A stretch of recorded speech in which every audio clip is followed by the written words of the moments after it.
Hello friends, টেক্সানিং online চ্যানেলে আপনাদের সকলকে জানাই স্বাগতম। পুলওয়ামায় জঙ্গি হানা নিয়ে মমতা বন্দ্যোপাধ্যায় ইতিমধ্যেই একটা বিস্ফোরক মন্তব্য করে বসলেন।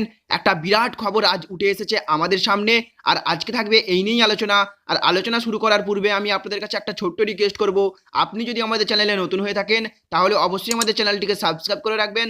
সাবস্ক্রাইব করার পরেই দেখবেন একটা বেল আইকন আসবে, সেটাকেও প্রেস করে রাখবেন এইরকমই লেটেস্ট আপডেট সবার আগে পাওয়ার জন্য।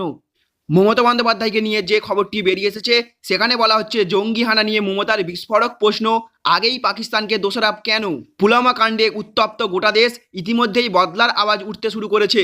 খোদ কংগ্রেস সভাপতি রাহুল গান্ধী সরকারের পাশে থাকার বার্তা দিয়েছেন। ইতিমধ্যেই সর্বদল বৈঠক রেখেছে কেন্দ্র। তার আগে বিস্ফোরক প্রশ্ন তৃণমূল কংগ্রেস নেত্রী তথা মুখ্যমন্ত্রী মমতা বন্দ্যোপাধ্যায়ের। তদন্ত না করেই যে পাকিস্তানকে দোষারোপ শুরু হয়েছে তা ঠিক হচ্ছে না বলে মন্তব্য করলেন মুখ্যমন্ত্রী মমতা বন্দ্যোপাধ্যায়। শুক্রবার সন্ধ্যায় নবান্ন থেকে বেরোনোর সময় মুখ্যমন্ত্রী বলেন, পররাষ্ট্র বিষয়ে আমি সচরাচর মন্তব্য করি না, এসব ক্ষেত্রে দেশের অবস্থা নিয়ে আমার অবস্থান। তবে গতকাল ঘটনার পরেই জানিয়ে দেওয়া হয় এ ঘটনার নেপথ্যে পাকিস্তানের হাত রয়েছে। বিশদে না গিয়ে কোনো সিদ্ধান্ত নিয়ে নেওয়া ঠিক নয়।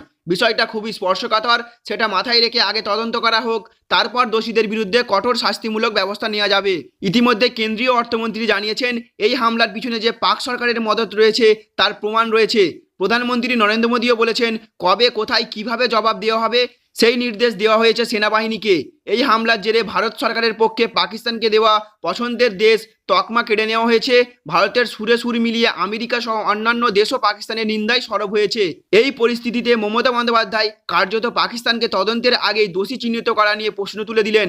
এই মন্তব্যের প্রেক্ষিতে বিজেপির দাবি, মমতা ইতিমধ্যেই জঙ্গি হামলা নিয়ে রাজনীতি শুরু করে দিয়েছেন। তবে মমতা উল্টো দাবি করে বলছেন, এই হামলার পরে প্রধানমন্ত্রীর কর্মসূচি বাতিল করা উচিত ছিল, 3 দিনের রাষ্ট্রীয় শোক ঘোষণা করা উচিত ছিল। তাহলে ফ্রেন্ডস, বুঝতে পারলেন, রাজনৈতিক মহলে এই জঙ্গি হামলা নিয়েও শুরু হয়েছে রাজনীতি। আমরা চাই এই হামলার প্রতিশোধ। এখন সকলের কাছে আমরা অনুরোধ করব, রাজনীতি ছেড়ে দয়া করে সকলে একত্রিত হয়ে এই সন্ত্রাসের বিরুদ্ধে প্রতিবাদ জানাতে হবে। বদলা আমরা নেব, রক্তের বদলে রক্ত আমরা নেব। যেভাবে সমস্ত জওয়ানদের তাদের মায়ের কোল থেকে খালি করেছে, ঠিক সেভাবেই আমরা ওদের বিরুদ্ধে প্রতিশোধ নেব। ইতিমধ্যেই প্রধানমন্ত্রী নরেন্দ্র মোদী ভারতীয় সেনাদের পূর্ণাঙ্গ স্বাধীনতা দিয়েছেন। এমনকি পাকিস্তানের কাছ থেকে কেড়ে নেওয়া হয়েছে MFN অ্যাওয়ার্ড, অর্থাৎ মোস্ট ফেভার্ড নেশন অ্যাওয়ার্ড কেড়ে নেওয়া হয়েছে পাকিস্তানের কাছ থেকে। এই সময় শুধুমাত্র সারা দেশবাসীকে একত্রিত হয়ে বদলা নিতে হবে। আপনারাও যদি আমাদের সঙ্গে একমত হয়ে থাকেন তাহলে অবশ্যই নিচে কমেন্টে ইয়েস লিখুন এবং এই বার্তাটি তথা এই ভিডিওটি সকল দেশবাসীর কাছে বেশি বেশি পরিমাণে শেয়ার করুন এবং সকলকে একত্রিত হওয়ার ডাক দিন। সার্জিক্যাল স্ট্রাইক আমরা চাই, আর চুপ করে বসে থাকবো না। জয় হিন্দ, জয় ভারত।